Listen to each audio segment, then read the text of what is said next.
April মাসে যুবসাথী প্রকল্পের টাকা ডিবিটি লিঙ্কের মাধ্যমে দেওয়া হচ্ছে। তোমার যে ব্যাঙ্ক অ্যাকাউন্টের সঙ্গে ডিবিটি লিঙ্ক করা আছে সেই ব্যাঙ্ক অ্যাকাউন্টে কিন্তু যুবসাথী প্রকল্পের টাকা ঢুকবে। আর যদি তোমার কোনো ব্যাঙ্ক অ্যাকাউন্টের সঙ্গে যুবসাথী ডিবিটি লিঙ্ক করা না থাকে তাহলে কিন্তু তুমি যুবসাথী প্রকল্পের টাকা পাবে না।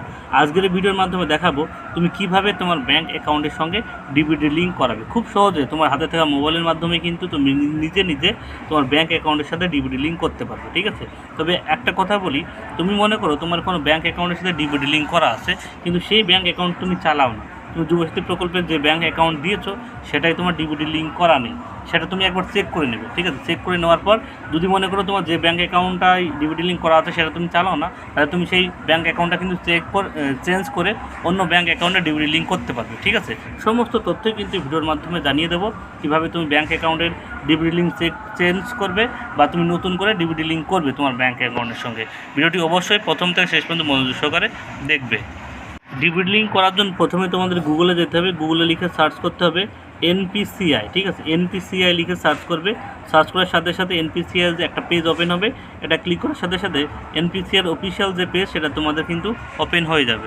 এরপর স্ক্রল ডাউন করে নিচের দিকে আসবে। অবশ্যই তুমি মোবাইলের কিন্তু ডেস্কটপ মোডটা কিন্তু অন করে নেবে। ঠিক আছে, আমার এখানে মাইক চলছে যার জন্য তোমাদের একটু শুনতে প্রবলেম হতে পারে। ঠিক আছে, একটু মানিয়ে নিও। অবশ্যই ভিডিওটি ভালো লাগলে একটা লাইক করে দিও এবং যারা ফেসবুক পেজ থেকে দেখছো পেজটিকে ফলো করে দিও, যারা ইউটিউব থেকে দেখছো অবশ্যই চ্যানেলকে সাবস্ক্রাইব করে দিও। এখানে আসার পর এখানে একটা লেখা তোমরা দেখতে পারো নিচের দিকে আদার সেন্ডিং স্ট্যাটাস। ঠিক আছে, আদার সেন্ডিং স্ট্যাটাসের এখানে ক্লিক করবে। ক্লিক করার সাথে সাথে তোমাদের সামনে কিন্তু আরেকটা পেজ ওপেন হয়ে যাবে। হয়ে গেল, প্রথমে তোমার কাজ হলো তোমার কোন ব্যাঙ্ক অ্যাকাউন্টের সাথে ডিবিটি লিঙ্ক করা আছে সেটা তোমাকে দেখা। ঠিক আছে, এটা দেখার জন্য প্রথমে অ্যাকাউন্ট ডিটেলস যে অপশন আছে এই অ্যাকাউন্ট ডিটেলসে তোমাকে ক্লিক করতে হবে। অ্যাকাউন্ট ডিটেলসে ক্লিক করার সাথে সাথে দেখতে পাচ্ছ এখানে তোমার আধার কার্ডের নাম্বারটা এখানে বসাবে। আধার কার্ড নাম্বারটা বসানোর পরে এখানে যে ক্যাপচার কোড আছে ক্যাপচার কোড বসানোর পরে এখানে যে সাবমিট বাটন আছে সাবমিট বাটনে ক্লিক করলে তোমার ফোনে একটা ওটিপি আসবে এবং তুমি দেখতে পারবে তোমার কোন ব্যাঙ্ক অ্যাকাউন্টের সঙ্গে ডিবিটি লিঙ্ক করা আছে। দেখতে পাচ্ছ এখানে কিন্তু একটা অ্যাকাউন্ট দেখাচ্ছে এয়ারটেল পেমেন্ট ব্যাঙ্কের সঙ্গে ডিবিটি লিঙ্ক করা আছে। ঠিক আছে, এটাকে এবার চেঞ্জ কীভাবে করবে, এবার তুমি এইভাবে দেখতে পাবে তোমার কোন ব্যাঙ্ক অ্যাকাউন্টের সঙ্গে ডিবিটি লিঙ্ক করা আছে। ঠিক আছে, এবার আমরা ডিবিটি লিঙ্ক কীভাবে চেঞ্জ করতে হয় সেটা তোমাদের দেখাবো বা ফ্রেশ করে তোমার ডিবিটি লিঙ্ক কীভাবে করতে হয় সেটা তোমাদের দেখাবো। প্রথমে তুমি চেক করে নিলে তোমার কোন ব্যাঙ্ক অ্যাকাউন্টে ডিবিটি লিঙ্ক করা আছে। যদি না লেখা থাকে তাহলে তো কোনো ব্যাঙ্ক আসবে না। সেক্ষেত্রে তুমি যদি ফ্রেশ করে করতে চাও আর তুমি যদি ডিবিটি লিঙ্ক চেঞ্জ করতে চাও তাহলে তোমার কিন্তু এই অপশনটা ক্লিক করতে হবে, আদার সেন্ডিং এটাই। ঠিক আছে, আদার সেন্ডিং এটাই ক্লিক করবে। ক্লিক করার সাথে সাথে ইন্টারভিউ, এরপর আপনার আধার কার্ড নাম্বারটা এখানে বসাবেন। বসানোর পর এখানে যে সিডিং অপশনটা আছে এই সিডিং অপশনে ক্লিক করবেন।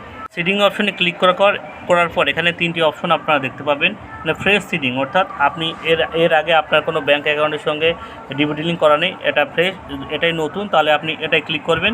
আর যদি মনে করেন move bank same bank with another account, মনে করুন আপনার স্টেট ব্যাঙ্কে দুটো ব্যাঙ্ক অ্যাকাউন্ট আছে, একটা দূরের ব্যাঙ্ক অ্যাকাউন্ট একটা কাছের ব্যাঙ্ক অ্যাকাউন্ট, আপনি কাছেরটার সঙ্গে ডিবিটি লিঙ্ক করাতে চান তাহলে এটাই ক্লিক করবেন।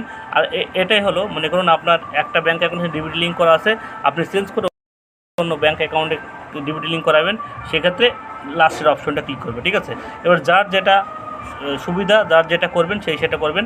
যদি ফ্রেশ করেন তাহলে উপরেরটা, আর যদি চেঞ্জ করতে চান তাহলে কিন্তু এটা। ঠিক আছে, তারপরে এখানে ক্লিক করে আপনার ব্যাঙ্ক অ্যাকাউন্টটা সিলেক্ট করে নেবেন, আপনার যে ব্যাঙ্ক অ্যাকাউন্টে আপনি ডিবিটি লিঙ্ক করাতে চান। ঠিক আছে, এখান থেকে ব্যাঙ্ক অ্যাকাউন্টটা সিলেক্ট করে নেবেন। তারপরে এখানে আপনার ব্যাঙ্ক অ্যাকাউন্ট নাম্বার এখানে বসাবেন, এখানে কনফার্ম করবেন। তারপর নিচে একটা চেক বক্স আছে, এই চেক বক্সে আপনি টিক চিহ্ন দেবেন।